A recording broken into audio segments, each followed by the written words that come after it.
Class 10th mathematics की जो 30 most important question है जो कि बोर्ड एग्जाम में बार बार आते हैं।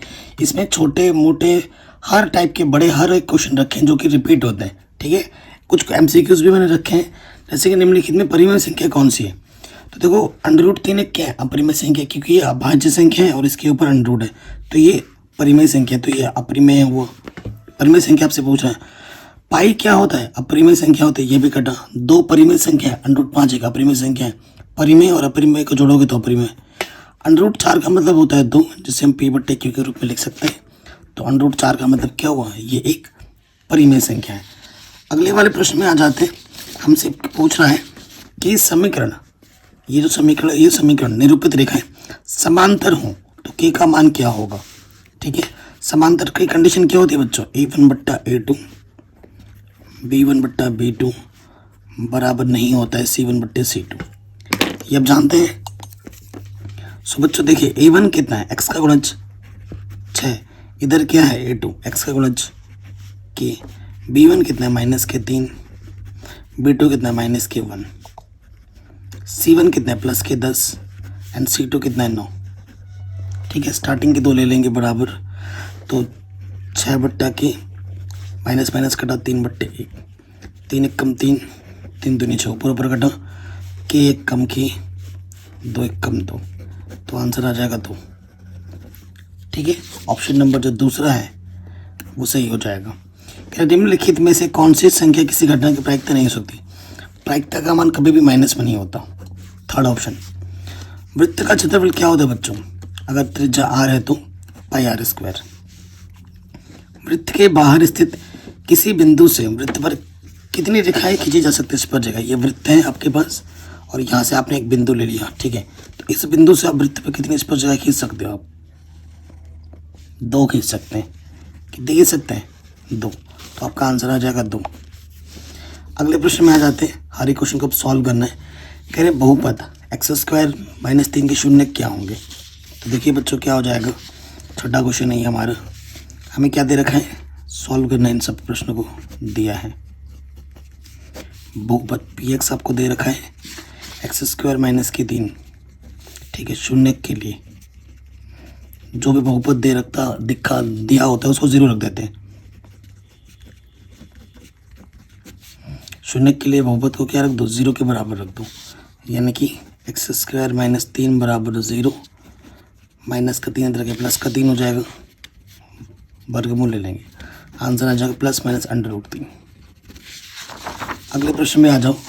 कह रहे हैं यदि किसी समांतर श्रेणी का nवां पद इतना है तो इसका 11वां पद क्या होगा। 7वां प्रश्न है, दिया है AP है, nवां पद दे रखा है, n क्या दे रखा है, 2n + 3, इसलिए 11वां पद, तो n की जगह क्या रख देंगे, 11 रख देंगे। ठीक है ना, 11 दूनी 22 और 3 25। ठीक है, तो 11वां पद कितना होगा, 25 होगा। अगले प्रश्न में आ जाओगे, tan A cot B के बराबर है तो सिद्ध कीजिए कि A + B 90 होगा। 8वां प्रश्न है, दिया है, आपको क्या दे रखा है बच्चों, tan A किसके बराबर है, cot B के बराबर है। सिद्ध क्या करना है, सिद्ध करना है A + B बराबर 90 डिग्री। ठीक है, आपको देखो ये हमें दे क्या रखा है, tan A बराबर 10 और cot B। आप देखो यहाँ बराबर है ना, जब भी बराबर होता है तो दोनों तरफ समान करना होता है। दोनों तरफ 10 cot करना है, तो मैं या तो इसको बदलो या इसको बदलो, तो मैं इसको बदल के लिख सकता हूँ 10 90 - थीटा की जगह पे क्या है, B है। आप जानते हैं cot थीटा बराबर क्या होता है, 10 90 - थीटा, और यहाँ थीटा की जगह पे B है। तुलना करेंगे, 10 से 10 हट जाएगा, यहाँ से बचेगा A 90 - का B, तो माइनस का B इधर क्या हो जाएगा, प्लस का B, इधर 90 बचा। यही आपको क्या करना था, प्रूफ, हैंस प्रूफ्ड। ठीक है, ये क्वेश्चन में आपका आराम से बन गया। अगले वाले प्रश्न में आ जाओ। कह रहे ये जो आंकड़े में दे रखे हैं इसका माध्य ज्ञात करना है।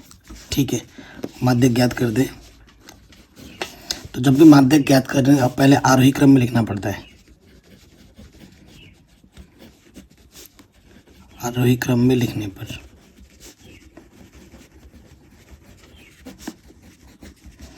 तो सबसे छोटा क्या है, देखो यहाँ पर बच्चों 20 है।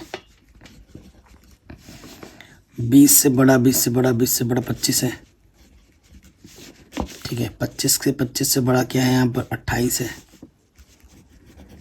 28 से बड़ा 29 है। 29 हो गया। 29 से बड़ा क्या है यहाँ पर 33 है। 33 से बड़ा यहाँ पर 38 है। 38 से बड़ा यहाँ पर 40 है। और 40 से बड़ा यहाँ पर 42 है। और 42 से बड़ा यहाँ पर 43 है। ठीक है, आरोही क्रम में छोटे से बड़ा लिख दिया। अब गिनो पद। ठीक है, बीचों बीच वाला पद होता है माध्य का। कितने पद है? 1 2 3 4। इधर से तुम 3 हटाओ, इधर से भी तुमने 3 हटाया। इधर से एक कम करो, इधर से और एक कम करो। बीचों बीच वाला पद क्या है? 33। अगर विषम होगा तो बीचों बीच आएगा। अगर सम होगा तो बीच में 2 पद आएंगे। तो जब सम का होता है ना तो दोनों को जोड़ के आधा कर देते हैं। तो माध्य का क्या हो जाएगा, ऐसे लिखेंगे। देखो माध्य का आपका क्या हो जाएगा, 33 हो जाएगा। आंसर 1 नंबर में ये आता है हर साल। ठीक है, तो ये क्वेश्चन आपका आराम से बन गया। अब आते हैं नेक्स्ट क्वेश्चन में, क्वेश्चन नंबर 10 में। ये ऐसे प्रश्न है जो मोस्ट इंपॉर्टेंट है और बार बार एग्जाम में आते हैं। कह रहे 2 समरूप त्रिभुजों की भुजाएं 4:9 में है तो इनके क्षेत्रफलों का अनुपात क्या होगा? देखो कैसे करेंगे। क्वेश्चन नंबर 10वां दिया है, समरूप त्रिभुज में संगत भुजा का अनुपात।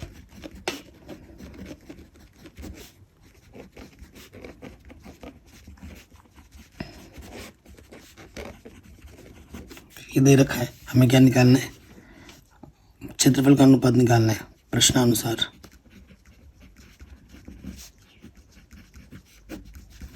उनके क्षेत्रफलों का अनुपात।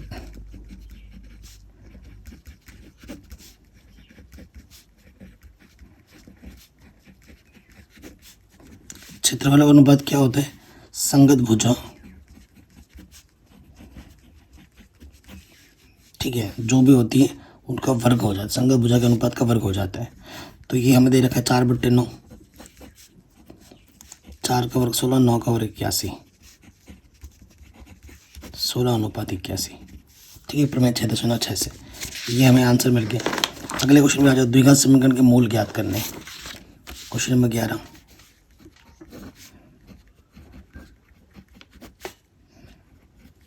दिया है, द्विघात समीकरण।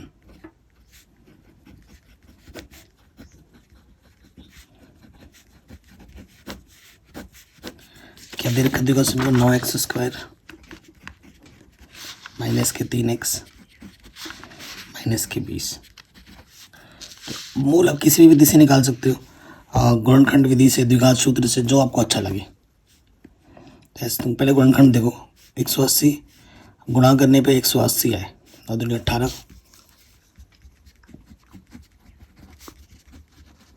और घटाने पे 3। तो क्या करते हैं, गुणनखंड कर लो इसका। 2 9 18 0, 2 चौके 8, 2 पंजे 10, 3 कम 3, 3 बचे 15, 3 बचे 15, 5 कम 5। तो 5 दिया 15, 2 2 4 4 दिया 12। 15 में से 12 घटाएंगे 3 आ जाएगा, 15 और 12।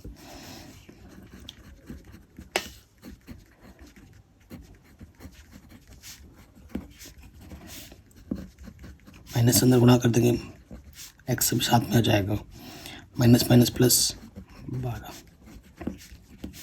यहाँ से एक जोड़ा, यहाँ से एक जोड़ा। पहले जोड़े से 3 का भागा चला जाएगा और एक्स दोनों में बनिष्ठ है। 3 दिया, x² से x बाहर तो x बचेगा, 3 बचे 15, x ऑलरेडी बाहर है। 4 का भागा दोनों में जाएगा, 4 दिया 12, x 4 पंजे 20। देखो ये चीज़ और ये चीज़ सेम आई है, यानी कि आपने सही किया है। तो गुणनखंड करेंगे तो आप जो 2 बार उसे हम 1 बार लिखते हैं और जो उपनिष्ठ निकाला उसको दूसरे वाले ब्रैकेट में चिन्ह के साथ। यदि इसको 0 मानोगे 3x - 5 बराबर 0, तो माइनस के 5 जगह प्लस हो जाएगा और ये जो 3 गुणे में इधर आके क्या हो जाएगा बट्टे में। आंसर। नेक्स्ट, यदि इसको 0 मानो 3x + 4 बराबर 0, प्लस के 4 इधर के माइनस का हो गया, ये गुणे में इधर के बट्टे में आ गया। ठीक है, ये दूसरे वाले का आंसर हमें मिल गया। तो ये मूल होंगे। ये क्वेश्चन भी आपका आराम से बन गया। आगे आ जाते हैं नेक्स्ट क्वेश्चन में। कह रहे हैं कि समांतर श्रेणी का कौन सा पद 78 है। ठीक है, तो अथवा वाला है, माना श्रेणी का nवां पद 78 है, यानी कि an 78 है। समांतर श्रेणी का पहला पद क्या है? प्रथम पद है 3, सार्वंतर द्वितीय पद में से प्रथम पद घटाते हैं 8 - 3 यानी कि 5 आ जाएगा। हमें क्या निकालना है? n निकालना है। ठीक है जी, हम जानते हैं चूँकि n बराबर होता है a + n - 1 into D. n का मान है 78, a का मान है 3, n हमें ज्ञात करना और d हमारे पास है 5। प्लस का 3 इधर के माइनस का हो जाएगा।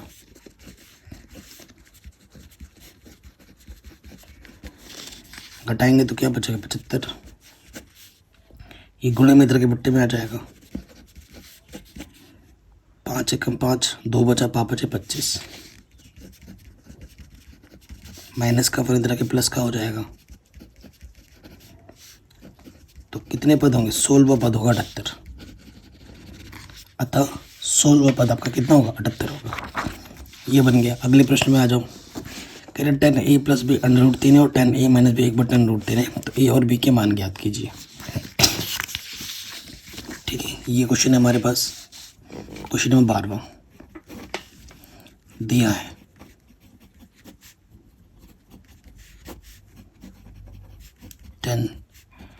a + b हमें दे रखा है √3, बराबर है, दोनों तरफ बराबर करना होता है। इधर 10 है, इसका मान भी 10 में सोचना पड़ेगा। 10 60 का मान होता है √3। तुलना करें कि 10 से 10 हट जाएगा, यहाँ से बचेगा a + b बराबर 60 डिग्री, पहला समीकरण। ठीक है, पुनः हमें क्या दे रखा है? 10a - b 1/√3।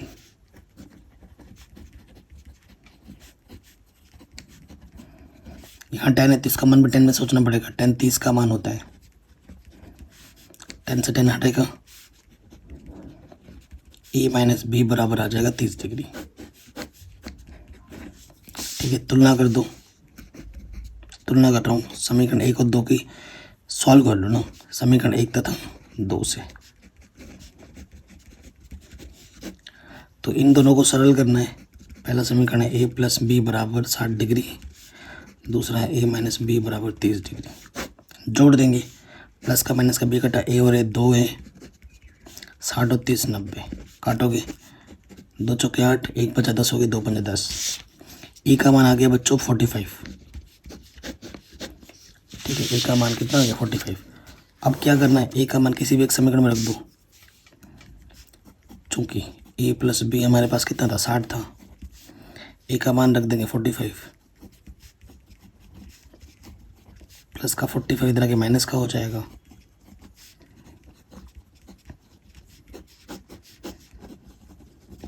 ठीक है, तो b का मान 15 आ गया और a का मान 45। ये हमें हमारा आंसर मिल गया। नेक्स्ट क्वेश्चन पे आ जाते हैं। कह रहे हैं कि ABCD एक समलंब है जिसमें AB और CD आपस में समानांतर है और इसके विकर्ण परस्पर O बिंदु पर प्रतिच्छेद करते हैं। तो दर्शाइए कि ये जो चीज़ है वो आपस में बराबर होगी। ठीक है, बहुत ही आसान सा प्रश्न है। आपके पास एक समलंब चतुर्भुज है। ठीक है, जिसमें क्या है ना कि ये जो भुजा है, ये वाली और ये वाली आपस में समांतर है। ये AB, इसे मान लो CD, ये आपस में समानांतर है। ये भुजा इसके समांतर है। तो इसके जो विकर्ण है ना, इसके जो विकर्ण है वो O बिंदु पर प्रतिच्छेद करते हैं। ठीक है, तो हमें सिद्ध करना है तो सबसे पहले जो दिया है वो लिख लेते हैं। दिया है कि जो ए बी है वो समांतर है सी डी के। सी डी लिखो, डी सी लिखो, बात एक ही है। और मैं सिद्ध क्या करना है, जैसे एग्जाम में करना है ना, बिल्कुल वैसे करवा रहा हूँ। सिद्ध करना है ए ओ बट्टे बी ओ, ए ओ बट्टे बी ओ किसके बराबर है, सी ओ बट्टे डी ओ के। ये मैं सिद्ध करना है। तो मैं रचना क्या करूँगा यहाँ पर, मैं खुद से रचना करूँगा कि एक ले लूँगा, ठीक, इसके समांतर रेखा, इसका नाम मैंने दे दिया ए, A B C D E बोल दिया, ठीक है। तो मैंने बोल में यहाँ पे मैंने लिखा माना कि जो ई ओ है वो समांतर है सी डी के। अगर ई ओ समांतर सी डी के होगा तो ई ओ समांतर ए बी के भी होगा। क्यों? क्योंकि ए बी और सी डी भी आपस में समांतर है, इसलिए ई ओ भी समांतर हो जाएगा ए बी के। क्यों? क्योंकि ए बी समांतर है सी डी के, ठीक है। पहले कंडीशन में आ जाओ, चूँकि ई ओ समांतर है सी डी के, ई ओ समांतर है सी डी के, देख रहे हैं हम। तो ये त्रिभुज होगा, ये भुज इसके समांतर है, थेल्स का प्रमेय लग जाएगा, इसलिए प्रमेय 6.1 से क्या हो जाएगा, ए ई बट्टे ए डी, ए ई बट्टे ए डी किसके बराबर हो जाएगा, ए ओ बट्टे ओ सी।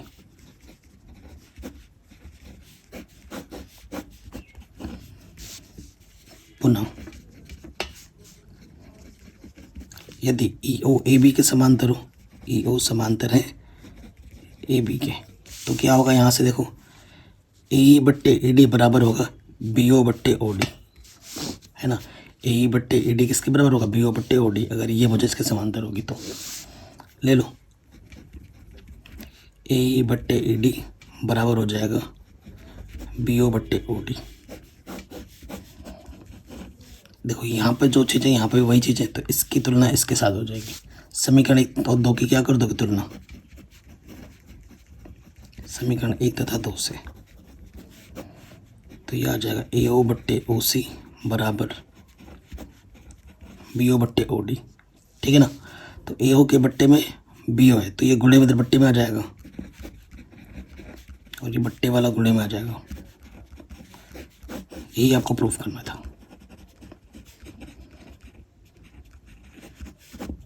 ठीक है, यही आपको प्रूफ करना था। आराम से हो गया, कोई दिक्कत नहीं। अगले प्रश्न में आ जाओ कि उस बिंदु के निर्देशांक ज्ञात कीजिए जो बिंदु इतने और इतने को जोड़ने वाले रेखाखंड को आंतरिक रूप से 3:1 में विभाजित करता है। हर साल आता है ऐसा क्वेश्चन, 14वें नंबर का क्वेश्चन है ये। एक रेखाखंड है आपके पास, इसका नाम आप ए बोल दो जो कि दे रखा है 4,-3, इसे आप बी बोल दो जो कि आपको दे रखा है 8,5। यहाँ पर एक बिंदु पी है, ठीक है, अंतर्विभाजन बिंदु पी, माना वो बिंदु पी है। इसे किस अनुपात में विभक्त कर रहा है, 3:1 में, ठीक है। सो बच्चों देखो, इसे हम कहते हैं M1, इसे हम कहते हैं M2, ये X1, ये Y1, ये X2, ये Y2। ये विभाजन बिंदु पी आपको निकालना है।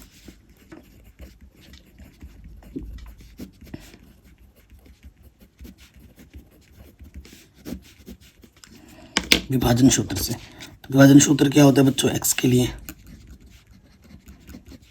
M1 X2, M2 X1, M1 + M2, ठीक है। तो M1 का मान 3, X2 का मान 8, M2 का मान 1 और X1 का मान 4, M1 + M2, 8 × 24 + 4 28, 7 28, तो x का मान आ गया 7, ठीक हो गया। अब आ जाओ y के लिए, y निर्देशांक के लिए सूत्र होते हैं M1 Y2, M2 Y1, M1 + M2। M1 का मान 3 है, Y2 का मान 5, M2 का मान 1 है और Y1 का मान -3। M1 + M2, 5 × 15, 3 × 3 3 +- 12/4, 4 × 12। y का मान 3 आ गया। अतः बिंदु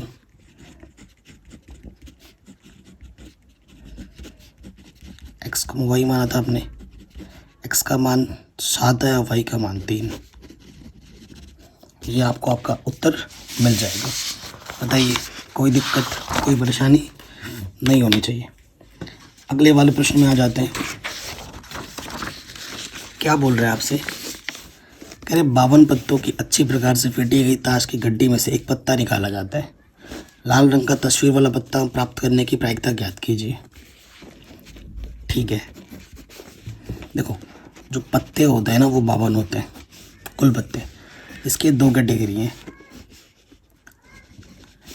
26 लाल होते हैं और 26 काले होते हैं।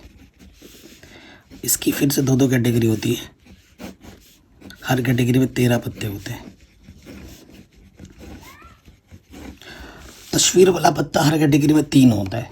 ठीक है, तस्वीर वाला पत्ता अगर बात की जाए तो इस कैटेगरी में 3 है, इस कैटेगरी के पास 3 है, इस कैटेगरी के पास 3 है और इसके पास 3 है। तो लाल रंग का तस्वीर वाला पत्ता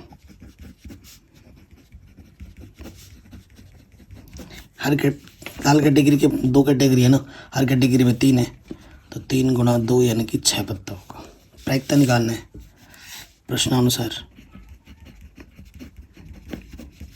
प्रश्नानुसार लाल रंग का तस्वीर वाला पत्ता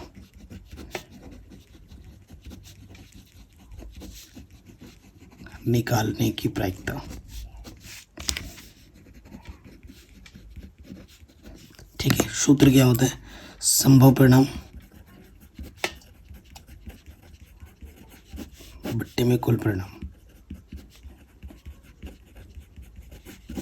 ठीक है, तो संभव परिणाम हमारे पास कितना है? 6, कुल परिणाम है 52। ठीक है, तो काटोगे यहाँ से, कटेगा क्या? हाँ, 2 से कट जाएगा, 2 3 2 दूनी 4, 2 चौके 12 और 2 छंग 12। ठीक है, तो आंसर आ जाएगा 3/26। ये आपको आपका आंसर मिल जाएगा। ठीक है, कोई डाउट दिक्कत हो वीडियो को एक बार दोबारा देखें। अगले प्रश्न में आ जाओ। या तो ये करना है, एक पासे को एक बार फेंका जाता है, एक सम संख्या प्राप्त होने की प्रायिकता ज्ञात करनी है। ठीक है, अथवा वाला आप करते हैं। देखो, पासे मतलब लूडो ना, पासे पर परिणाम क्या होते हैं? 1 2 3 4 5 6, कुल परिणाम 6 है इसमें। और सम संख्या कितनी होती है इसमें? 2 4 6 सम संख्या। प्रायिकता निकालनी है सम संख्या की। सम संख्या आने की प्रायिकता, संभव परिणाम 1 2 3, कुल परिणाम 6, 3 1 कम 3, 3 दूनी 6। ठीक है, तो ये आपको आपका आंसर मिल जाएगा। आगे प्रश्न में आते हैं। कह रहे हैं यूक्लिड विभाजन एल्गोरिथम का प्रयोग करके 135 और 225 का HCF ज्ञात कीजिए और फिर इनका LCM भी ज्ञात कीजिए। ये आपसे बोल रहे हैं। बढ़िया क्वेश्चन है। देखिए, चूंकि जो 225 है वो बड़ा है किससे? 135 से, तो यहाँ लिख देंगे इसलिए यूक्लिड विभाजन से। तो आपको क्या करना है? 225 बड़े वाले को इस तरफ, छोटे वाले को इस तरफ, छोटे वाले से बड़े वाले में भाग देना है। तो 225 में भाग दो, 135 से कम 135 270 ज़्यादा हो जाता है। घटाएंगे 12 में से 3 90 बचा। कितनी बार गुणा गया है? एक बार। शेषफल 90। हमें तब तक करना होता जब तक शेषफल 0 ना आ जाए। अब इसको लेना है। 135 यहाँ आ जाएगा, 90 यहाँ पर, भाग देना 135 में। 90 कम 90, घटाएंगे तो 45 आ जाएगा। 90 इधर आ जाएगा, 45 यहाँ पर। 45 से भाग देना है 90 में। 45 दूनी 90। हमें तब तक करना जब तक कि शेषफल 0 ना आ जाए। 2 बार और शेषफल आ गया 0। वो अंतिम संख्या जिससे आपने भाग दिया था और आपको शेषफल 0 मिला है, वही संख्या आपकी HCF होती है। इसलिए जो HCF होगा बच्चों वो कितना आ जाएगा 45, पहला आंसर। ठीक है, आपको एलसीएम में निकालने के लिए बोला, आप जानते हैं चूँकि प्रथम संख्या गुणे द्वितीय संख्या जो होता है वो होता है एचसीएफ गुणा एलसीएम। शॉर्टकट लैंग्वेज में लिखा है, आप प्रॉपर लिखना, प्रथम संख्या गुणा द्वितीय संख्या। प्रथम संख्या आपके पास कितना है बच्चों 225, द्वितीय संख्या आपके पास है 135, एचसीएफ आपके पास 45 है और एलसीएम आपको निकालना है। ये 45 गुणे में इधर के बट्टे में आ जाएगा,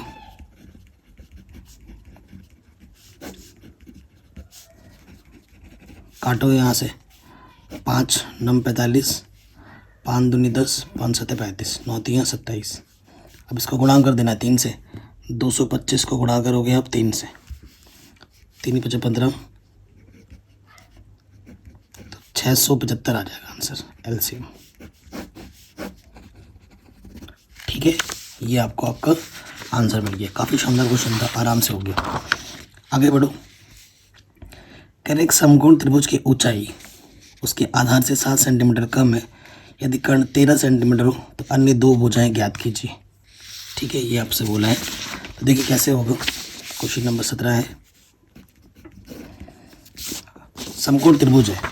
ठीक है, एक समकोण त्रिभुज पहले बना के रखते हैं, ये समकोण त्रिभुज है। ठीक है ना, तो ये सामने 90 अंश के सामने वाली भुजा कर्ण होती है, ये आधार है और ये लंब है। ठीक है, प्रश्न में ये बोला गया है कि समकोण त्रिभुज की ऊंचाई उसके आधार से 7 सेंटीमीटर कम है। कर्ण 13 है, आधार से 7 सेंटीमीटर कम है, आधार पर निर्भर कर रहा है लंब, तो मैं हम लिखेंगे माना आधार कितना x सेंटीमीटर। प्रश्नानुसार लंब क्या हो जाएगा फिर x माइनस 7, इससे 7 सेंटीमीटर कम है। तो ये समकोण त्रिभुज है, इस पर पाइथागोरस प्रमेय लगेगा, नाम दे दो इसका ABC। तो लिखेंगे त्रिभुज ABC में पाइथागोरस प्रमेय अनुसार।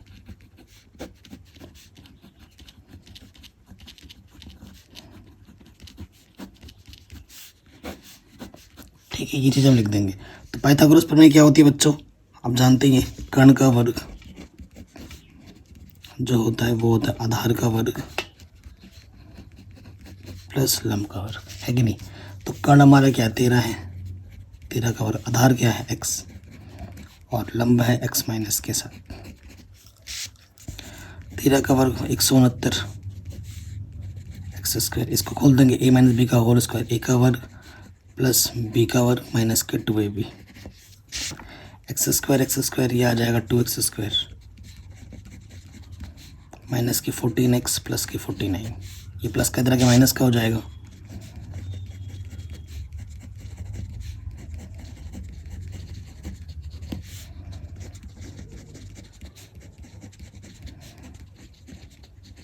ठीक है, दो का भागा सब में चला जाएगा, दोनों तरफ दाईं और बाईं तरफ दोनों तरफ 2 से भाग कर दो,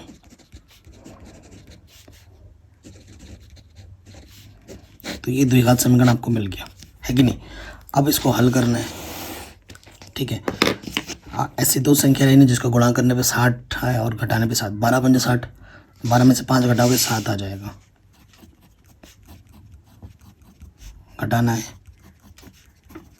जब भी घटाने का चिन्ह रखो तो माइनस लगा के रखना, ब्रैकेट लगा के रखना, माइनस बोल रहा हूँ, माइनस अंदर गुणा कर देंगे, माइनस माइनस प्लस, एक जोड़ा दूसरा जोड़ा, पहले जोड़े से एक्स ओबाइनिस्ट एक्स बचा 12 बचेगा, 5 ओबाइनिस्ट एक्स बचेगा 12, भाग दोगे 5 कम 5, 1 बचा 5 दूनी 10।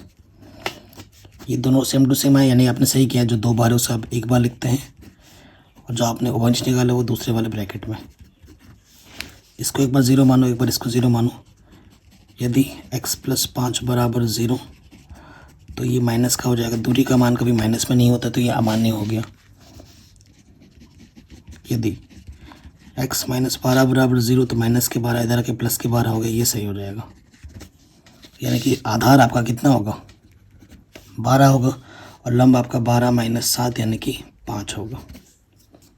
ये आपको आपका आंसर आराम से मिल जाएगा, कोई दिक्कत नहीं होनी चाहिए। अगले प्रश्न में आ जाओ। कह रहे हैं सिद्ध कीजिए इसको इसके बराबर। ठीक है, तो हम तो सब क्वेश्चन कर रहे हैं, अथवा जो भी है। 18वें प्रश्न में आ जाओ। ये क्वेश्चन बहुत इंपॉर्टेंट है और हर बार रिपीट करता है। देखिए तो लिख लेंगे बायां पक्ष लेने पर, बायां पक्ष लेने पर बायां पक्ष क्या एक बार लिख लेते हैं, साइन ए बट्टे में है 1 प्लस कॉस ए, और यहाँ है 1 प्लस कॉस ए बट्टे में है साइन ए। ठीक है, तो जब क्या होता है ना बच्चों, कोई सर्विस में लग रही है, नहीं लगती तो सर्विस साइन कॉस बदलते हैं, तो पहले से ही साइन कॉस में है। अब हमें क्या करना है, इसको हल करना है, लॉस ऑफ ले लो, 1 प्लस कॉस ए गुणे में है साइन ए, साइन गुणा साइन क्या हो जाएगा, साइन स्क्वायर ए, इसके गुणा इसके साथ हो जाएगी 1 plus cos A whole square. खोल देंगे इसको, ए का स्क्वायर 1 होता है प्लस बी का स्क्वायर फिर 2ab, नीचे क्या है 1 प्लस कॉस ए गुणे में साइन ए। देखो आपको पता है बच्चों, साइन स्क्वायर ए प्लस कॉस स्क्वायर का मान कितना होता है, 1 होता है। यहाँ 1 और ये 1, नीचे क्या है 1 प्लस कॉस ए गुणे में साइन ए। अगर आप ध्यान से कि 1 और 1 कितना होता है 2,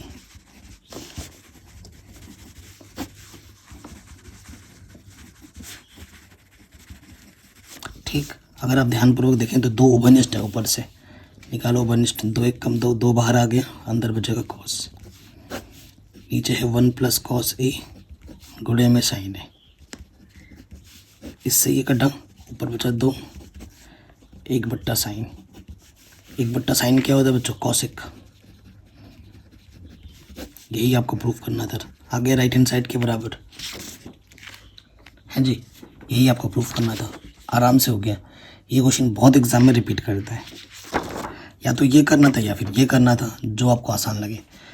15 cot 8 के बराबर, तो साइन ए का मान क्या होगा, ठीक है, दिया है 15 cot ए किसके बराबर है, 8 के बराबर है, तो cot ए क्या हो जाएगा, ये गुणे में त्रिपट्टी में आ जाएगा। हमें किसका मान निकालना है, साइन का मान निकालना है, we need to find sine A. ठीक है, आप जानते हैं बच्चों, लाला आम लाया कच्चा कच्चा आम, है कि नहीं, तो यहाँ से साइन होता है, यहाँ से कॉस 10 कॉसेक सेक कॉट है, तो नीचे से ऊपर, यानी कि आपको क्या दे रखा है, आधार दे रखा है 8 और लंब दे रखा है 15। ठीक है, वो सब इस चीज़ के ध्यान में रखते हुए एक त्रिभुज बनेगा, क्योंकि साइन कॉस टेन जो भी नियम है त्रिकोणमिति के, वो समकोण त्रिभुज में ही अप्लाई होते हैं। ठीक है, तो आधार क्या है, 8 है, लंब है 15। आपको क्या नहीं पता बच्चों, कर्ण नहीं पता। ठीक है, चूंकि कर्ण का वर्ग बराबर होता है आधार का वर्ग प्लस लंब का वर्ग। ठीक है, तो कर्ण हमें निकालना है, आधार हमारे पास 8 है, 8 का वर्ग और लंब 15, 8 का वर्ग 64, 15 का वर्ग 225, जोड़ेंगे 289। कर्ण हमें निकालना है, इधर कर्ण स्क्वायर है तो वर्गमूल लेना पड़ेगा, तो कितना आ जाएगा 17। तो कर्ण हमें मिल गया 17, जो कि हमें नहीं मालूम था, इसलिए साइन निकालना है। क्या होता है साइन, लंब बट्टे कर्ण, तो लंब का मान कितना है 15, कर्ण का मान है 17। ये हमें हमारा आंसर आराम से मिल जाएगा, डिटेल में जैसे मैंने किया वैसे एग्जाम में करना है आपको। ठीक है, तो ये क्वेश्चन आपका आराम से बन गया। आगे बढ़ते हैं, कह रहे दिखाइए कि ये जो त्रिभुज के 3 बिंदु दे रखे हैं, एक समकोण त्रिभुज के शीर्ष हैं। ठीक है जी, सो सबसे पहले 3 बीच की दूरी निकालनी पड़ेगी। हमारे पास ए मान लेते हैं, ये है -2,1, बी है 2,-2 और सी है 5,2। ठीक है, तो सबसे पहले ए बी, फिर बी सी, और फिर हमें क्या निकालना है, ए सी। ठीक है, ए बी, ए और बी के बीच की दूरी, 2 बिंदुओं के बीच की दूरी सूत्र क्या होता है, x1 - x2 का वर्ग y1 माइनस y2 का वर्ग, सूत्र भी लिख दिया मैंने। ये x1 है माइनस के 2, x2 कितना है 2ab, ये प्लस के 1 y1 माइनस माइनस माइनस हो जाएगा प्लस, माइनस 2 4, माइनस 4 का वर्ग 16, 3 का वर्ग 9, ये आ गया √25, पहला समीकरण ए बी। ठीक है, अब हम निकालेंगे बी सी, बी और सी। ये x1 ये x2 square, y1 minus 2 y2 है 2 स्क्वायर, 2 में से 5 घटाएंगे माइनस का 3 बचेगा, माइनस 3 का वर्ग 9, माइनस का वर्ग तो प्लस हो जाता है, माइनस 2 माइनस के 4, माइनस 4 का वर्ग 16, तो ये भी आ गया √25। ठीक है, आप चाहो तो यहाँ पर मात्रक लिख सकते हो। बी सी हो गया। अब हम निकालेंगे ए सी, x1 माइनस x2 होल स्क्वायर, y1 माइनस y2 का होल स्क्वायर, 2 और 5 7 का वर्ग क्या होता है 49, माइनस 1 बचेगा, माइनस 1 का वर्ग 1, तो ये आ गया √50,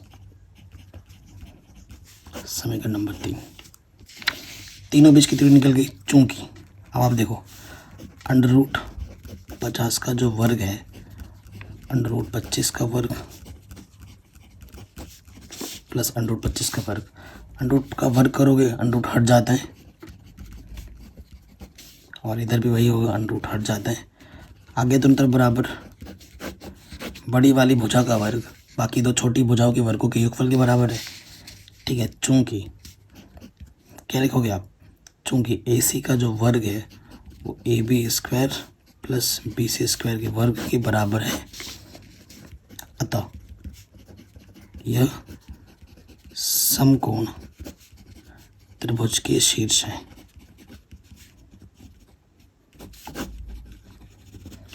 ये आपको आपका आंसर मिल जाएगा आराम से। कहीं पे भी कोई डाउट दिक्कत हो वीडियो को दोबारा देखें। अगले प्रश्न में आ जाते हैं। कह रहे निम्नलिखित को ग्राफी विधि से हल कीजिए। इसको हमें ग्राफी विधि से हल करना है। चलिए करते हैं ग्राफी विधि से हल। क्वेश्चन नंबर 20 पे आ जाऊँ। ठीक है, पहला समीकरण क्या है दिया है करके लिख लेते हैं। 2x + y = 6, ये पहला समीकरण है। और हमें दूसरा क्या दे रखा है, x - 2y, ये प्लस का 2 इधर के क्या हो जाएगा माइनस का 2। जब हम ग्राफ खींचते हैं तो अंक एक मान को दाईं तरफ लाना होता है। दो बिंदु चाहिए होते हैं अलग अलग, और बिंदु पूर्णांक में आना चाहिए, क्योंकि सिंपल सा समीकरण फटाफट से निकल जाएगा। x को 0 मानोगे तो y का मान आ जाएगा 6, y को 0 मानोगे 2x आएगा, 2 3 6 3 आ जाएगा। तो ये p बिंदु, ये q बिंदु। देखो ये x ये y, x का मान 0 मानोगे -2, 2 1 कम 2, अच्छा -2 माइनस माइनस दोनों तरफ हो जाएगा, कैंसिल हो जाएगा, 2 1 कम 2। ठीक है, y का 0 मान मानोगे y छुप जाएगा, x का मान कितना आ जाएगा -2। तो ये r बिंदु है, ये h बिंदु है। ठीक है, अब आपको ना ग्राफ चाहिए होता है, प्रॉपर ग्राफ चाहिए होगा तभी आपका बन पाएगा। ठीक है, तो ग्राफ तो मेरे पास अभी नहीं है, फिर भी मैं ट्राई करता हूँ, कोशिश करूँगा कि आपका बन जाए। ठीक है,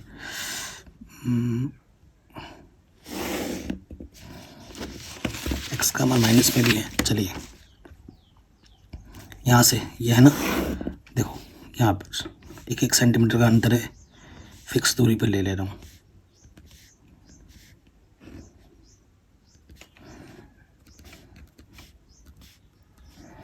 ये चीज़ आ गई। इसी तरीके से ऊपर भी ले लेता हूँ। ग्राफ पेपर पे ही बनाना होता है, और ग्राफ आपको एग्जाम में मिलेगा, टेंशन नहीं लेना है, मिल जाएगा, मांग लेना। ठीक है,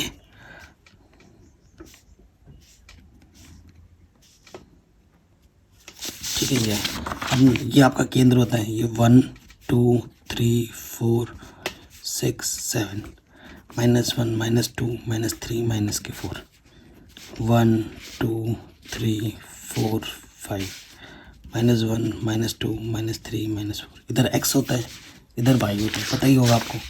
पहला बिंदु क्या है, x पे 0, y पे 6। भाई साहब 6 लेना पड़ेगा और बढ़ाना पड़ेगा 1। 4 5 6, यहाँ पर 6 आ जाएगा। तो पहला बिंदु है x पे 0 y पे 6, ये है पहला बिंदु। दूसरा बिंदु है x पे 3 y पे 0, x पे 3 जन है y पे 0। तो ये बिंदु मेरा P है, ये बिंदु मेरा Q है। इन दोनों को मिलाते हुए क्या खींचेंगे, एक रेखा।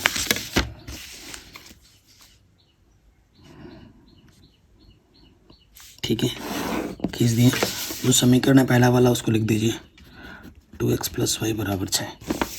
अब आ जाओ नेक्स्ट वाला, x पे 0 है y पे 1, x पे 0 y पे 1। ये बिंदु हमारा है R। और अगला बिंदु है x पे -2 है y पे 0, यहाँ पर है। एक सेकंड, x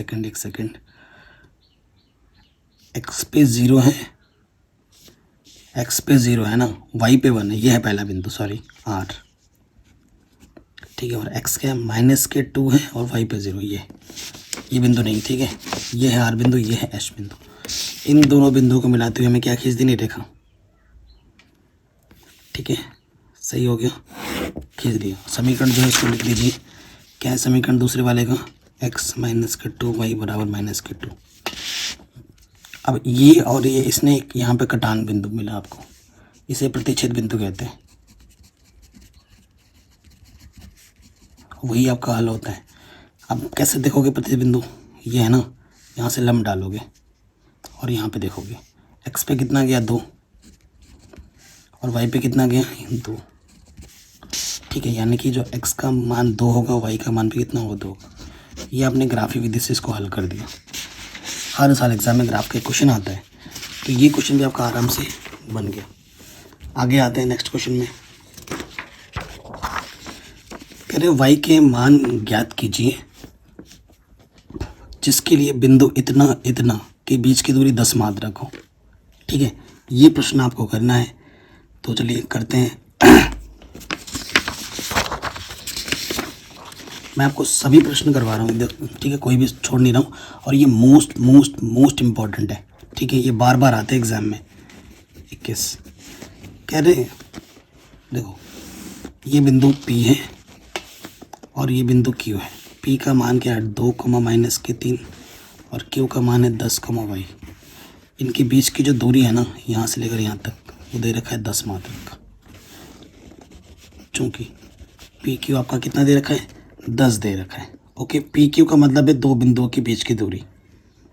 ठीक है, तो सूत्र लगा देंगे, x1 - x2 का वर्ग, y1 - y2 का वर्ग, और इधर है 10। अब अंडरवुड हटाने के लिए वर्ग करते हैं, दोनों तरफ वर्ग करने पर 2 में से 10 घटेगा, अब -8 बचेगा। जब दोनों माइनस हो ना तो प्लस हो जाते हैं। माइनस का वर्ग, माइनस ऊपर लेके वर्ग करने में प्लस हो जाता है, और इधर 10 का वर्ग हो जाएगा। कोई दिक्कत, कोई परेशानी नहीं होनी चाहिए। अगर है तो वीडियो को दोबारा देखें। ठीक है, आगे बढ़ते हैं, हल करेंगे। 8 का वर्ग हो जाएगा 64, a का वर्ग प्लस b का वर्ग 2ab। ठीक है, तो ये कितना आ जाएगा 73, प्लस का 100 इधर के माइनस का हो जाएगा, तो प्लस के 6 भाई। 73 में से 100 घटाओगे तो माइनस के 27 आ जाएगा। बन के द्विघात समीकरण, अब इसको हल कर लीजिए। ऐसी दो संख्या जिनको गुणा करने पर 27 और घटाने पर 6, 9 3 27, 9 में से 3 घटाओगे 6 आ जाएगा, तो 9y माइनस के 3y। एक जोड़ा दूसरा जोड़ा, इस जोड़े से y ओवरनिस्ट, यहाँ से y बचेगा और यहाँ से 9 माइनस 3 ओवरनिस्ट, बाहर नेगेटिव चिन्ह अंदर का बदल गया, 3 9 27। ये चीज़ और ये चीज़ सेम है, यानी आपने सही किया बिल्कुल। तो जो 2 बार है उसे हम 1 बार लिखते हैं, और जो ओवरनिस्ट निकाला है उसको दूसरे वाले ब्रैकेट में। ठीक है, यदि y + 9 = 0 तो y का मान आ जाएगा माइनस के 9, पहला आंसर। इसको 0 मानेंगे। यदि y, अरे यार, y -3, माइनस का 3 नहीं है, और इधर आके क्या हो जाएगा प्लस का 3। ठीक है, तो y के 2 मान मिलेंगे, यही आपका आंसर आ जाएगा। ठीक है, कोई दिक्कत, कोई परेशानी नहीं होगी। अगले प्रश्न में आ जाते हैं। अथवा कह रहे हैं k का मान ज्ञात कीजिए यदि ये जो तीनों बिंदु हैं वो संरेखी हैं। अच्छा जी, तो संरेखी के लिए देखो, आपको ए बिंदु दे रखा है 2,3, बी बिंदु दे रखा है 4,k और सी बिंदु दे रखा है 6,-3। संरेखी है, ठीक है। तो ये x1 है, ये y1, x2 ये y2, ये x3 ये y3 है, ठीक है। चूंकि ए बी सी संरेखी है, संरेख होने पर क्या होता है, त्रिभुज का क्षेत्रफल 0 होता है। और सूत्र क्या होता है इसका, 1/2 x1 y2 minus y3 x2 y3 minus y1 x3 y1 माइनस y2 0 के बराबर होता है। अब देखो ये 1/2 गुणे में इधर के बट्टे में आ जाएगा, 0 के बट्टे में जाएगा तो 0 हो जाता है, तो इसका काम खत्म। x1 का मान कितना है 2, y2 का मान है k, y3 का मान है -3, तो -3 माइनस प्लस हो जाएगा। x2 का मान है 4, y3 का मान है -3, y1 का मान है 3, x3 का मान है 6, y1 का मान है 3, y2 का मान है k। हल करो तो गुणा करेंगे 2k, 2 3 6, यहाँ से 6 6 चौको 24, 6 3 18 और माइनस के 6 के। तो देखो 18 प्लस का और 6 24 माइनस का कटा, 2k में से 6 कटा माइनस के 4k बराबर 0, ठीक है ना। तो k का मान 0/-4, k का मान आ जाएगा 0, k का मान भी आ जाएगा 0। ये आपका आंसर आ गया। अगले क्वेश्चन में आ जाइए, कह रहे एक त्रिभुज, 22वां क्वेश्चन है, मोस्ट इंपॉर्टेंट, बार बार रिपीट होता है। कह रहे एक त्रिभुज ABC की भुजा BC पर एक बिंदु D इस प्रकार स्थित है, ठीक है। त्रिभुज बनाओ पहले ABC, ABC। कह रहे BC पर बिंदु D इस प्रकार स्थित है कि जो ADC है, ADC जो है ये वाला जो कोण है ना, वो BAC के बराबर है, BAC इसके बराबर है। तो आपको ये सिद्ध करना है, ठीक है। तो पहले देखिए लिखेंगे, जैसे एग्जाम में लिखना है वैसे लिखवा रहा हूँ। दिया है आपको, दे रखा है कि जो ADC है ना वो बराबर है कोण BAC के, और आपको सिद्ध क्या करना है,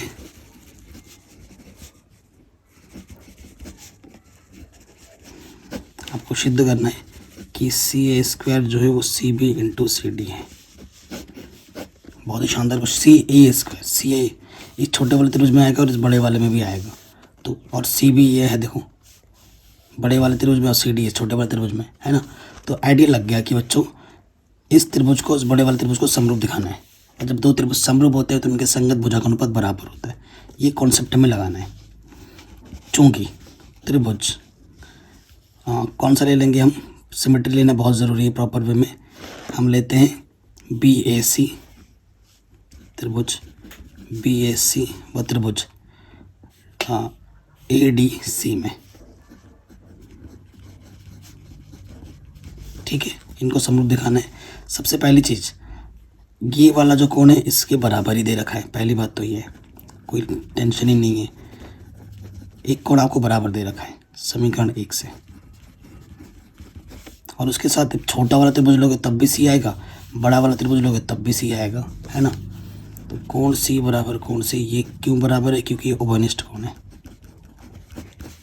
जब दो कोण बराबर है तीसरा ऑटोमेटिकली बराबर हो जाता है। तो लिख देंगे अतः एंगल क्राइटेरिया से त्रिभुज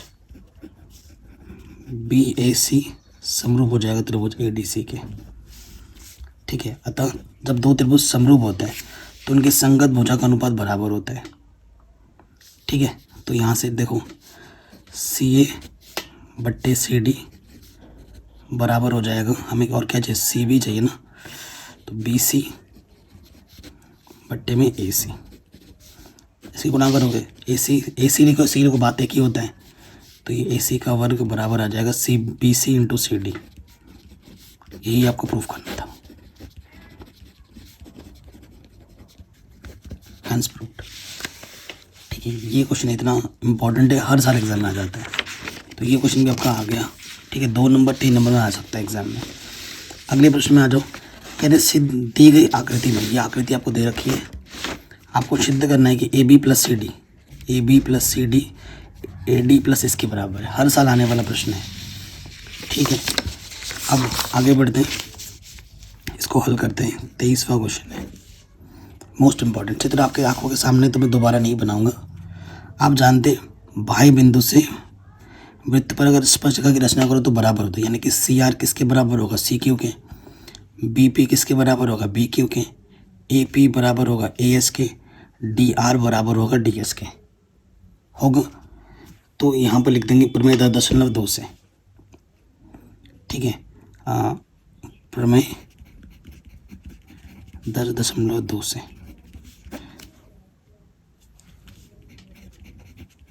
डी आर बराबर डी एस। ठीक है, फिर क्या है, सी आर बराबर सी क्यू। देखो डी आर बराबर डी एस है ना, सी आर बराबर सी क्यू।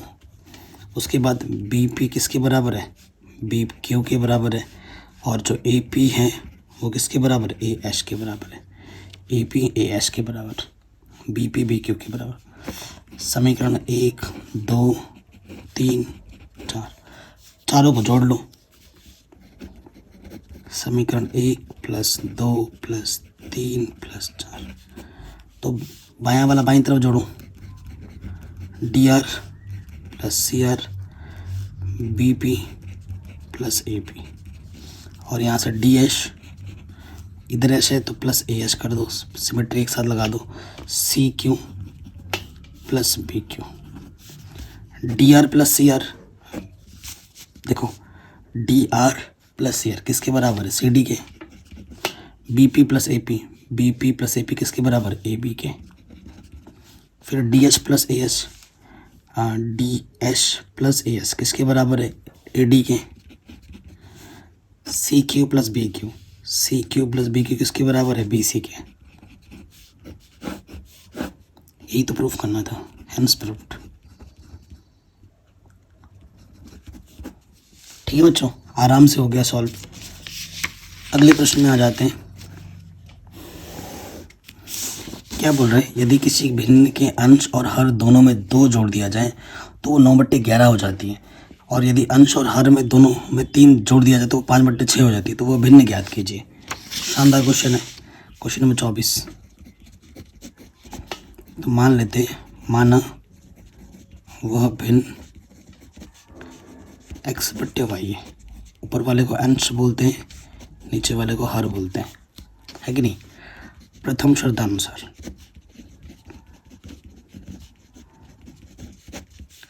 प्रथम शर्त में क्या है बच्चों, ये बोला गया है कि आपके पास जो भिन्न है x/y, अंश और हर दोनों में अगर 2 जोड़ दिया जाए तो वो 9/11 हो जाती है। तिरछे गुणा करो, 11x 11 दूनी 22, 9y 9 दूनी 18, प्लस का 9y इधर के माइनस का हो गया, प्लस का 18 में से 22 घटाएंगे तो माइनस के 4 बचेगा। तो 11x माइनस के 9y ये आ जाएगा माइनस के 4, पहला समीकरण। ठीक, अब आ जाओ द्वितीय शर्तानुसार। द्वितीय शर्तानुसार आपके पास जो भिन्न है ना x/y, आपकी बार ये बोला जाता है कि यदि अंश और हर दोनों में 3 जोड़ दिया जाए तो 5/6 हो जाती है। दोनों में 3 जोड़ा जाए, ऊपर भी 3 नीचे भी 3, तो ये 5/6 हो जाती है। तो गुणा करो तो ये हो जाएगा 6x 6 3 18, और 5y 5 3 15, प्लस का 5y इधर के माइनस का हो गया, 15 है ये, है ना। 15 में से 18 घटाओगे माइनस के 3 बचेगा। अब समीकरण 1 और 2 को क्या कर लेते हैं, हल कर लेते हैं। इधर 11 है तो इसमें 11 से गुणा कर देंगे, इधर 6 है तो इसमें 6 से गुणा कर देंगे। विलोपन विधि लगाते हैं समीकरण 1 तथा 2 से। तो इसमें गुणा करेंगे 11 से तो क्या हो जाएगा, 11 छंग 66x, 11 5 55, 11 3 33, और इसमें 6 से गुणा करेंगे 11 छंग 66x, 9 छक 54, और 6 चौको 24। समान चिन्ह होने पे घटाते हैं, घटाने पे चिन्ह बदलते हैं। कटा 55 में से 54 घटाएंगे माइनस के वाई बचेगा, और यहाँ से बचेगा 6 और 3 9, माइनस से माइनस कैंसिल, वाई का मान 9 हो गया। वाई का मान किसी भी समीकरण में रख दो, 1 में या 2 में। 6x माइनस के 5y बराबर -3 था, तो 6x वाई का मान कितना है 9, 3 5 9 45 है ना, माइनस के 45 इधर आके प्लस का हो जाएगा 48, 48, 6 35 6 6 36 36 48, एक्स का मान 8 आ गया और वाई का मान कितना है 9। अतः वो भिन्न क्या हो जाएगी, एक्स बट्टे वाई था तो एक्स का मान आ जाएगा 8, वाई का मान आ जाएगा 9, तो वो भिन्न होगी 8 बट्टे 9। ठीक है, ये आपका आंसर आपको मिल जाएगा। आगे बढ़ते हैं अगले प्रश्न में। हमसे क्या बोला जा रहा है कि दो संख्याओं का अंतर 26 है, एक संख्या दूसरी संख्या से 3 गुनी है, संख्याएं ज्ञात कीजिए। ठीक है, ज्ञात करते हैं। तो माना जो बड़ी संख्या, दो संख्या, एक बड़ी होगी एक छोटी होगी, है ना। एक बड़ी संख्या, अरे यार x अंतर 26 दे रखा है ना, बड़ी संख्या को मैंने x मान लिया तथा छोटी संख्या को मैंने y मान लिया। ठीक है, प्रथम शर्तानुसार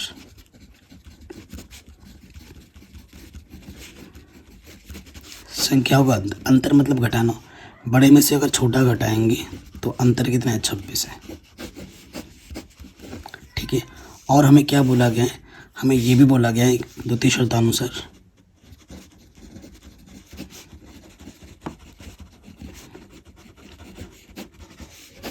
द्वितीय शर्त में ये बोला गया है कि जो पहली संख्या दूसरी संख्या के 3 गुनी है, मतलब बड़ी वाली जो संख्या है छोटी वाली संख्या के 3 गुनी है।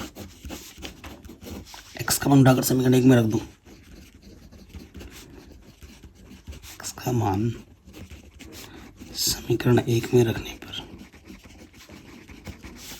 ठीक है, रखेंगे तो क्या हो जाएगा, ये x है, x की जगह पे 3y रखना है, माइनस वाई ऑलरेडी है, तो 2y बराबर 26, 2 1 कम 2 2 3 6, तो y का मान आ गया 13। तो छोटी संख्या कितनी आ गई 13, चूँकि x बराबर आपका 3y है, y का मान 13 है, 13 3 39, तो बड़ी संख्या कितनी होगी 39। यह आपको आपका आंसर आराम से मिल जाएगा। आगे बढ़ते हैं अगले प्रश्न में। क्या है, कह रहे कोई बर्तन एक खोखले अर्धगोले के आकार का है जिसके ऊपर एक खोखला बेलन अध्यारोपित है, अर्धगोले का व्यास 14 सेंटीमीटर है, तो इस बर्तन की कुल ऊंचाई 13 सेंटीमीटर। इस बर्तन का आंतरिक पृष्ठीय क्षेत्रफल आपको ज्ञात करना है। बहुत ही शानदार क्वेश्चन है। और ये तो हमारे पास क्या है बच्चों, एक अर्धगोला है, यह अर्धगोला मैंने बना लिया। ठीक है, उसके ऊपर अध्यारोपित एक बेलन, ठीक, उसके ऊपर एक बेलन अध्यारोपित है, ये है बेलन। अध्यारोपित का मतलब होता है कि दोनों की त्रिज्या समान होगी, बेलन की भी और गोले की, अर्धगोले की भी त्रिज्या समान होगी। व्यास हमें दे रखा है कितना 14 सेंटीमीटर। ठीक है, तो त्रिज्या क्या हो जाएगी, उसकी आधी हो जाएगी 7 सेंटीमीटर। इस बर्तन की जो संपूर्ण ऊंचाई है यहाँ से लेकर यहाँ तक, वो प्रश्न में दे रखा है 13 सेंटीमीटर, कुल ऊंचाई 13 सेंटीमीटर है। तो बेलन की ऊंचाई जो h होगी वो कितनी हो जाएगी, बेलन की h ऊंचाई 13 में से आपको क्या घटाना है 7 घटा देना है, 13 माइनस 7 यानी कि हो जाएगी 6 सेंटीमीटर। दोनों की त्रिज्या समान है, इसकी भी कितनी होगी 7 होगी और इसकी भी 7 होगी। ठीक है, त्रिज्या r बराबर 7 सेंटीमीटर। तो हमें क्या निकालना है, बर्तन का आंतरिक पृष्ठीय क्षेत्रफल निकालना है। तो इसलिए बर्तन का आंतरिक पृष्ठीय क्षेत्रफल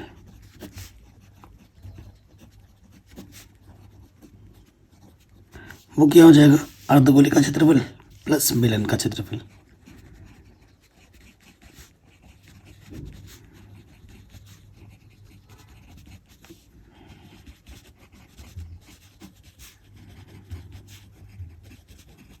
ठीक, अर्धगोले का क्षेत्रफल होता है 2 पाई आर स्क्वायर और बेलन का क्षेत्रफल होता है 2 पाई आर एच।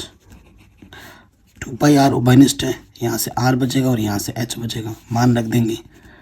पाई का मान कुछ बोला नहीं गया तो 22/7 रखिए, त्रिज्या हमारे पास 7 है और आर हमारे पास 6 है और आर हमारे पास कितना था, 7 था, और एच हमारे पास 6 है। 7 से 7 कटा, 22 दूनी 44, 7 और 6 13, 13 से गुणा करो, 13 चौके 52, हासिल लगा 5, 13 चौके 52 और 5 57। ठीक है, ये आपको आपका आंसर आराम से मिल जाएगा, कोई दिक्कत नहीं होगी। अगले प्रश्न में आ जाओ। ये प्रश्न है, क्या है, एक मोटर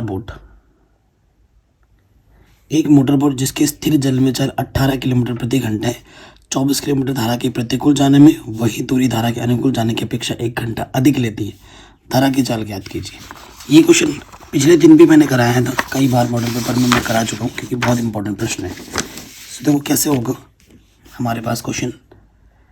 क्या बोला गया, एक मोटर बोट है, मोटर बोट की चाल ऑलरेडी दे रखी है, ये पानी है ना, ठीक है, ये धारा आपकी दिख रही है, तो इसकी एक अलग स्पीड होती है धारा की अपनी।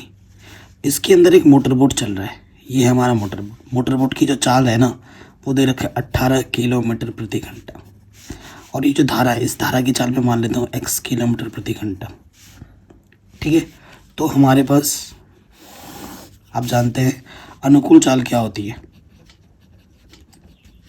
अनुकूल चाल, मोटर की स्पीड में, मोटर की चाल में धारा की चाल जुड़ जाती है अनुकूल में। ठीक है, ये अनुकूल चाल हो जाएगी, और प्रतिकूल में घट जाती है। प्रतिकूल चाल 18 माइनस x, ये हो जाएगी। ठीक है, प्रथम स्थिति में या प्रथम शर्तानुसार। ठीक है, अनुकूल स्थिति में, अनुकूल की चाल की स्थिति में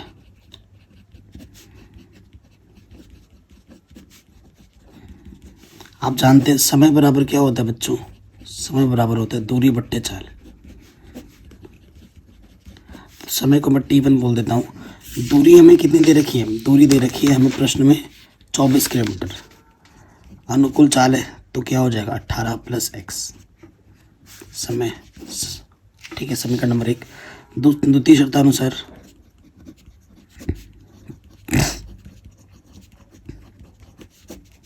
द्वितीय शर्तानुसार दूरी वही है प्रतिकूल स्थिति में। ठीक है ना, चाल आपकी बार क्या है 18 माइनस x। ठीक, प्रश्नानुसार देखो, जब आपकी स्पीड कम होगी तो आपको ज़्यादा समय लगेगा। कह रहे प्रतिकूल जब जाते हो तो समय 1 घंटा ज़्यादा लगता है। क्या बोला गया, अनुकूल की अपेक्षा 1 घंटा अधिक लेती है, यानी कि इसके पास समय 1 घंटा ज़्यादा लगता है। यानी कि अगर t2 में से अगर t1 को घटाया जाए तो जो समय का अंतर होगा वो 1 होगा। अब t1 और t2 के मान को यहाँ रख देंगे। ठीक है, t2 का मान है 24 बट्टे में 18 माइनस के x, और ये है 24 बट्टे में है 18 प्लस के x, और अंतर है 1। कोई दिक्कत, कोई परेशानी नहीं होगी। अब आपको हल करना है, पहले आप 24 उपनिश ले सकते हो या गुणा भी कर दो डायरेक्ट, है ना। लॉसअप आ जाएगा 18 माइनस के x गुणे में 18 प्लस के x। ठीक है, इसके गुणा इसके साथ 18 गुणा 24 करोगे तो कितना हो जाएगा 432। 432, ठीक है, फिर 24x गुणा करोगे फिर आ जाएगा 432, minus minus plus 24x, plus minus कटा 24 24 48 बट्टे में a minus b, a plus b आप जानते हैं सूत्र क्या होता है, a का स्क्वायर माइनस बी का स्क्वायर होता है कि नहीं। तो यहाँ आ जाएगा 18 का वर्ग। इसके बट्टे में मुझे देख दे दो, 3 से गुणा करेंगे तो ये हो जाएगा 18 का वर्ग। 18 का वर्ग मतलब 18 गुणा 18 कितना होता है बच्चों 324। 324 माइनस के एक्स स्क्वायर, और ये आ गया 48x। नेगेटिव का उधर जाके पॉजिटिव का हो जाएगा, और ये प्लस का इधर आके माइनस का। द्विघात समीकरण आ गया। अब इसको हल करना है तो 8 6 है ना। तो ऐसी दो संख्या रहेंगे जिनको गुणा करने पे 24 है और घटाने पे 48। ठीक है, तो गुणनखंड कर देना, आपको मिल जाएगा। ठीक है, 56 और 8, 56 में से 8 घटाएंगे तो कितना आ जाएगा 56 गुणा 8, 56 गुणे 8 कितना होता है 48 है ना। तो गुणनखंड कर लो 324 का, अगर आपको समझ में नहीं आ रहा है ना। 2 एकम 2, 2 छंग 12, 2 दूनी 4, 2 अट्ठे 16, 2 एकम 3 दूनी 6, 3 सत्ते 21, ठीक है। 3 नम 27, 3 तिया 9, 3 एकम 3, 3 तिया 9, 9 तिया 27, 27 दूनी 54, 54 और 6, ठीक है। तो वो संख्या कितनी होगी 54 और 6 होगी। 54 गुणा 6, 324 और 54 और 6 घटाओगे 48 आ जाएगा। तो 54 में से क्या घटाना है 6x घटाना है, ठीक है। यहाँ से एक जोड़ा, यहाँ से एक जोड़ा, यहाँ से x ओवरनिस्ट और यहाँ से 6 ओवरनिस्ट आ जाएगा। जो 2 बार उसे में एक बार लिखते हैं, जो उपनिष्ठ निकाला उसको दूसरे वाले ब्रैकेट में चिन्ह के साथ। इसको 0 मानोगे, यदि x प्लस 54 बराबर 0 तो प्लस का 54 इधर आके माइनस का होगा। स्पीड कभी माइनस में नहीं होती, अमान्य हो जाएगा। यदि इसको 0 मानोगे, x माइनस 6 बराबर 0, तो ये आपका आंसर हो जाएगा। प्लस में आ गया है, ठीक है ना। तो आपका आंसर होगा 6 किलोमीटर प्रति घंटा धारा की चाल। ओके, ये क्वेश्चन में हो गया। या तो ये करना है या फिर ये करना है। जो आपको इजी लगे बच्चों वही करना है एग्जाम में, जो आपका टाइम कम ले वो करना। इसको करना है, देखो इसके बट्टे में x है, इसके बट्टे में x है, इसके बट्टे में y, इसके बट्टे में y है। चूंकि यहीं पे गलत है, एक बट्टे x को मैं a मानता हूँ और एक बट्टे y को मैं b मानता हूँ, ठीक है। ये हमारा समीकरण नंबर 1 है और ये हमारा समीकरण नंबर 2 है, ठीक है। तो मैं लिख दूंगा समीकरण 1 से, पहले वाले से ये वाला आसान ज़्यादा था, टाइम भी कम लगेगा। तो ये हो जाएगा 2a प्लस 3b बराबर 13। समीकरण नंबर 3 बोल दो। समीकरण 2 से क्या हो जाएगा, ये हो जाएगा 5a माइनस के 4b बराबर माइनस के 2, ठीक है। समीकरण नंबर 4। अब विलोपन विधि लगानी है आपको। तो विलोपन विधि लगाने के लिए एक और डाना है, तो यहाँ 5 है, इसमें 5 से गुणा करना, यहाँ 2 है तो इसमें 2 से गुणा करना, ठीक है। तो मैं यहाँ लिख देता हूँ आगे समीकरण 3 तथा 4 से 5 से गुणा करेंगे, 5 दूनी 10a प्लस 5 तिया 15b, 13 पंचे 65, ठीक है। अब 2 से गुणा करेंगे, 10a 8b 2 दूनी 4। समान चिन्ह होने पे घटाते हैं, घटाने पे नीचे वाले चिन्ह बदलते हैं। कटा 15 और 8 कितना आ गया 23b और ये आ गया 69।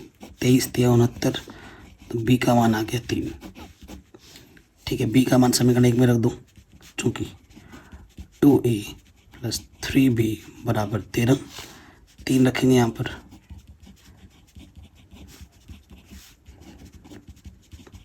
तीन तिया 9 प्लस के 9 इधर के माइनस का हो जाएगा। तो 2a बराबर आएगा 4, 2 दूनी 4, a का मान आ गया 2। चूँकि 1/x एक्स को आपने a माना था, a कितना आ गया 2, ठीक है। पलट देंगे तो x बराबर आ जाएगा 1/2 और 1/y को आपने b माना था, b का मान आया है कितना 3, पलट देंगे y ये आ जाएगा 1/3, ठीक है। इतना आसान था। तो ये क्वेश्चन भी आपका आराम से बन गया। आगे बढ़ते हैं नेक्स्ट क्वेश्चन में। नेक्स्ट क्वेश्चन आपसे क्या बोल रहे हैं, कह रहे हैं एक मीनार के पाद बिंदु से एक भवन के शिखर का उन्नयन कोण 30 डिग्री है और भवन के पाद बिंदु से मीनार के शिखर का उन्नयन कोण 60 डिग्री है। यदि मीनार 50 मीटर ऊंची हो तो भवन की ऊंचाई ज्ञात कीजिए, ठीक है। कल रात जो मैंने लाइव क्वेश्चंस कराए थे तब भी मैंने ये क्वेश्चन कराया था लाइव में, ठीक है ना। ये रिपीट होता है ये क्वेश्चन बहुत। देखो एग्जाम में आ सकता है, ये हमारा भवन है और ये हमारा मीनार है, ठीक है। कह रहे हैं भवन के शीर्ष से, ठीक है, एक मीनार के पाद बिंदु से, अच्छा ना, ये मीनार के पाद बिंदु से भवन के शिखर का जो उन्नयन कोण है वो 30 डिग्री है। यहाँ से लेकर यहाँ तक 30 डिग्री है। और भवन के पाद बिंदु से, भवन का पाद बिंदु मीनार के शिखर का जो उन्नयन कोण है वो कितना है 60 डिग्री है। तो कह रहे हैं यदि मीनार 50 मीटर ऊंची हो तो भवन की ऊंचाई ज्ञात कीजिए। मान लेते हैं भवन की ऊंचाई h है, इसका मान, ठीक है ना, ये नाम दे दो A B C D। देखो दो समकोण, तो ये वाला ओपन स्टार है तो दोनों में चाहिए होगा, इसको मैं x मान लेता हूँ, इस दूरी को। ठीक है, आगे हल करते हैं। त्रिभुज ABC में आ जाओ, त्रिभुज ABC में ये निकालना है और ये दोनों में चाहिए होगा AB बट्टे BC। ठीक है, कोण के सामने वाली भुजा लंब बट्टे आधार क्या होता है tan थीटा। थीटा क्या है 30 डिग्री। AB है h और ये है x। tan 30 का मान 1/√3, x 1 का मान x, h√3। समीकरण नंबर 1। ठीक है, ये आ गया। दूसरे वाले में आ जाओ, BCD में, त्रिभुज BCD में ये पता है और ये निकालना है। ठीक है, तो CD बट्टे BC, ये भी लंब बट्टे आधार क्या होता है tan थीटा। कोण के सामने वाली भुजा क्या होती है बच्चों, लंब होती है। थीटा कितना है 60 डिग्री। CD है 50, BC है x√3। ये इधर आ जाएगा और ये इधर। x का मान मिल गया, x का मान समीकरण 1 नंबर में रख दीजिए। ठीक है, x का मान रख देंगे तो 50√3, इधर है h√3। √3 गुणे में इधर के बट्टे में आ गया, तो √3 गुणा √3 50/3, ये हो जाएगा आंसर, इतना मीटर। तो जो भवन की ऊंचाई होगी वो होगी 50/3, मीनार की ऊंचाई की 1/3। ये आपको आपका आंसर मिल जाएगा। ये क्वेश्चन भी हो गया। आगे बढ़ते हैं अगले प्रश्न में। नेक्स्ट प्रश्न आपसे क्या बोल रहे हैं, यदि, ये जो क्वेश्चन है बहुत ही इंपॉर्टेंट है, बहुत ही शानदार जानदार प्रश्न है। क्या बोल रहे हैं, यदि ये जो आकृति आपको दे रखी है, देख रहे हैं आकृति में, किसी त्रिभुज ABC के शीर्ष A से BC पर डाला गया लंब BC को D पर इस प्रकार प्रतिष्ठित करता है कि जो BD है वो 3 CD के बराबर है। तो आपको ये चीज़ सिद्ध करनी है।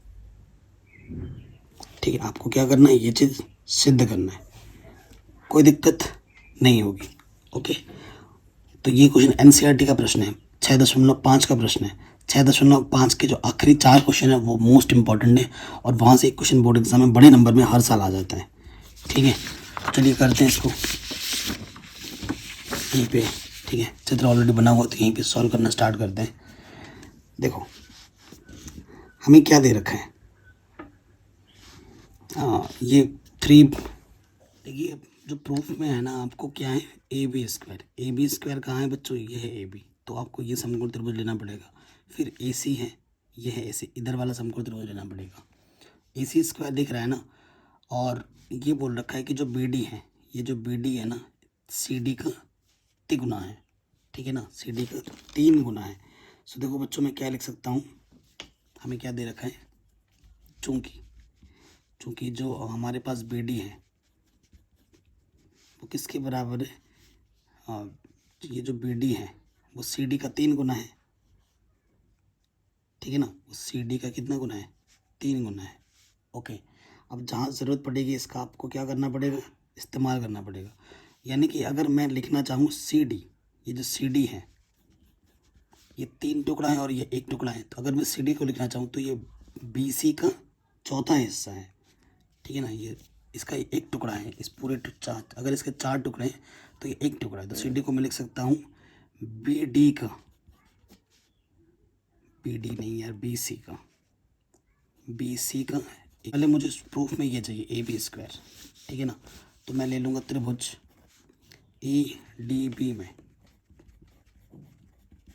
ADB में लगा दूंगा पाइथागोरस प्रमेय। ठीक है, पाइथागोरस प्रमेय लगाऊंगा तो क्या हो जाएगा, AB का वर्ग क्या हो जाएगा, BD का वर्ग प्लस AD का वर्ग होगा। तो AD का वर्ग मैं निकाल लेता हूँ, AD यहाँ रखा, AB स्क्वायर इधर है, प्लस का BD इधर रखे, माइनस का हो गया। एकदम सिंपल वे में कराऊंगा, ये पहला समीकरण हो गया।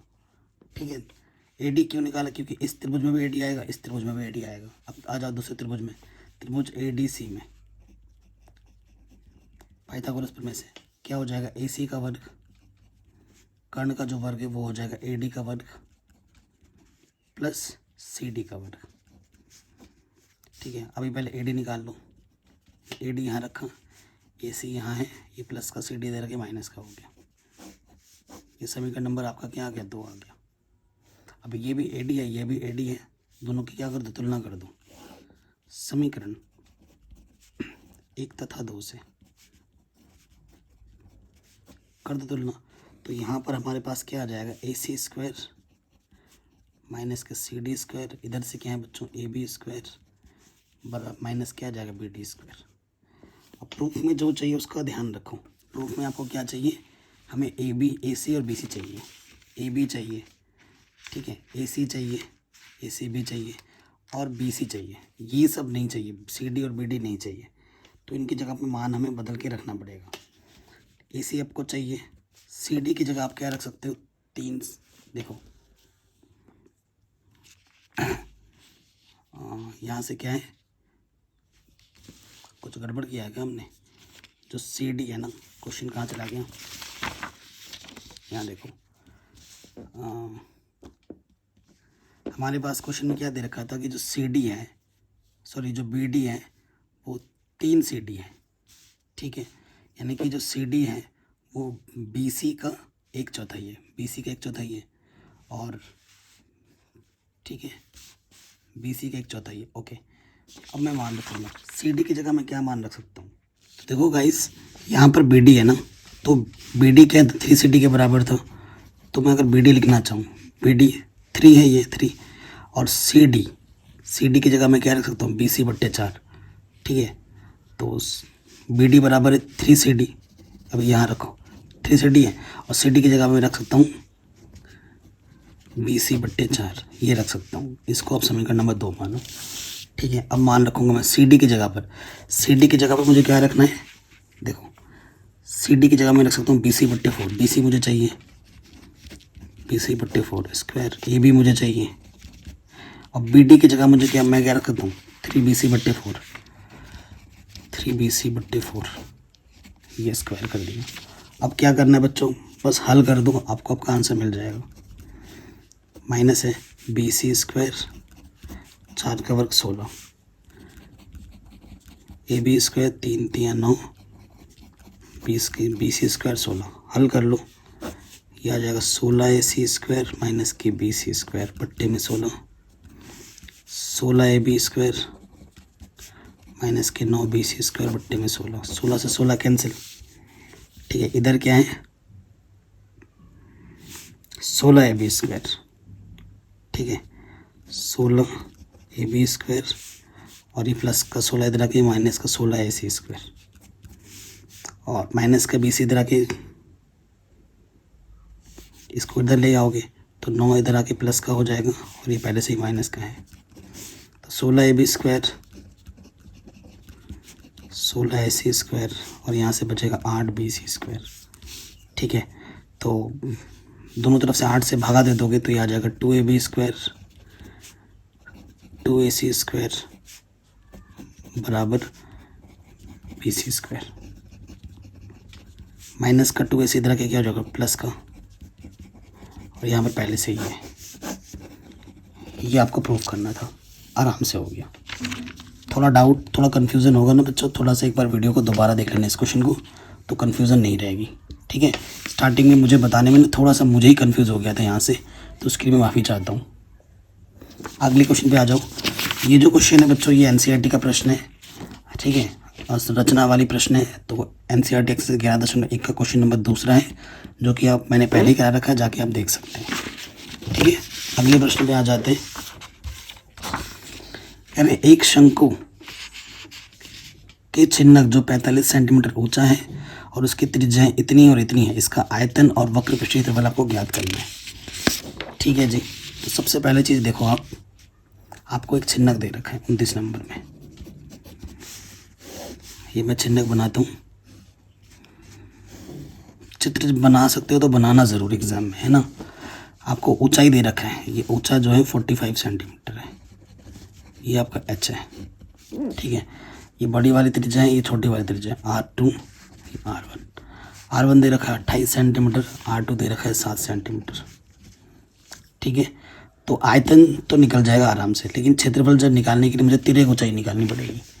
तिर्यक ऊंचाई बराबर सूत्र होता है h² plus R1 minus R2 का वर्ग। h कितना है हमारे पास 45, इसका वर्ग करेंगे। ठीक है, तो 45 का वर्ग हो जाएगा, और ये क्या है 28 और माइनस में है त्रिज्या 28 और 7 है। ठीक है, स्क्वायर कर देंगे।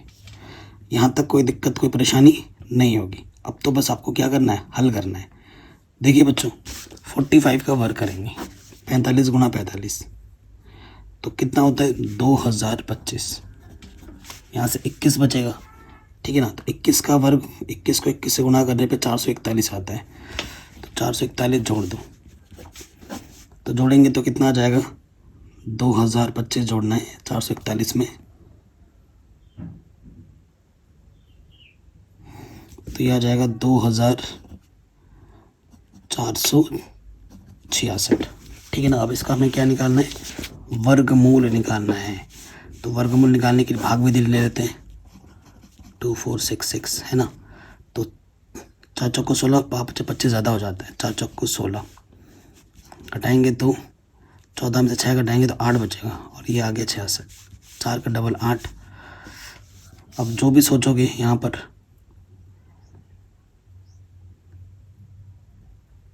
4 चौको 16, 9 9 81, तो 6 दिख रहा है आपको है ना। किससे गुणा करें,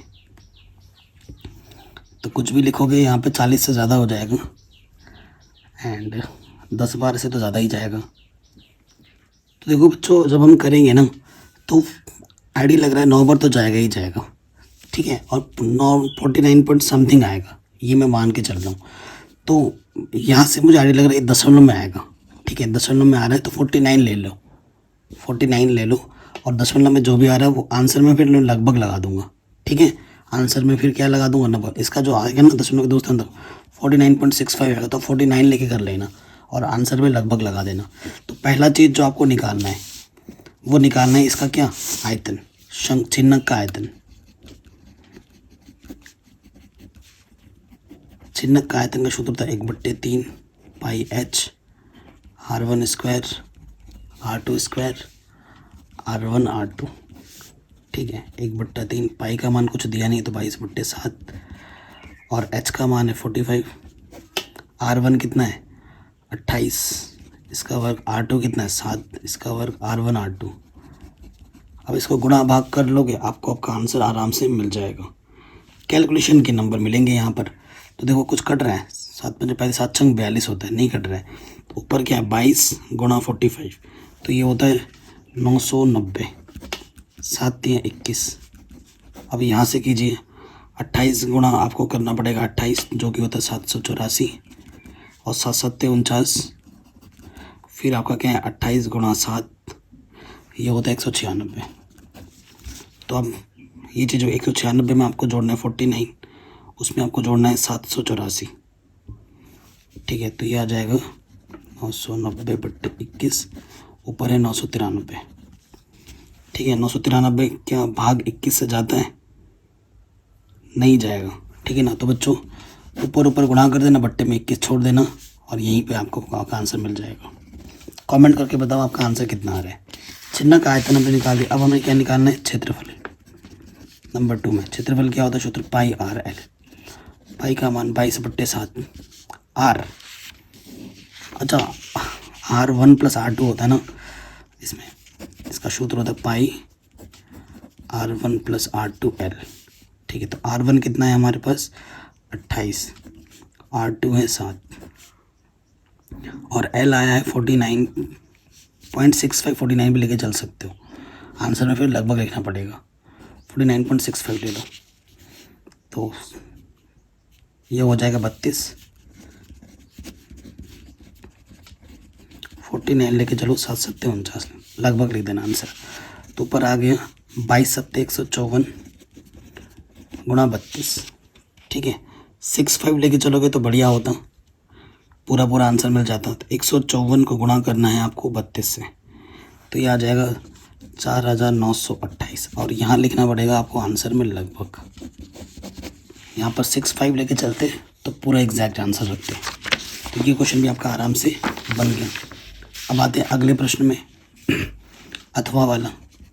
तो जो इजी हो ना हमेशा वही करना है एग्जाम में। कह रहे 4.2 सेंटीमीटर वाले धातु के एक गोले को पिघलाकर, एक गोला है जिसकी त्रिज्या है 4.2 सेंटीमीटर,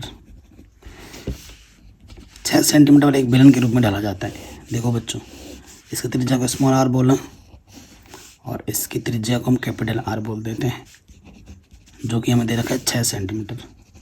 तो बेलन की ऊंचाई आपको ज्ञात करनी। ये क्वेश्चन बहुत ही आसान है पहले वाले से, तो यही करोगे एग्जाम में। गोले से ही बेलन बनाया जाता है, तो आपको बताएं चूंकि गोले का आयतन किसके बराबर होगा, बेलन के आयतन के। तो गोले का आयतन सूत्र क्या होता है, 4/3 पाई आर क्यूब, और बेलन का आयतन होता है पाई आर स्क्वायर एच। ठीक है, तो पाई से पाई कैंसिल, मान रखेंगे 4/3, आर का मान है 4.2, 3 बार मल्टीप्लाई में करना पड़ेगा, और आर का मान इधर 6 गुणा 6, हमें एच का मान निकालना है।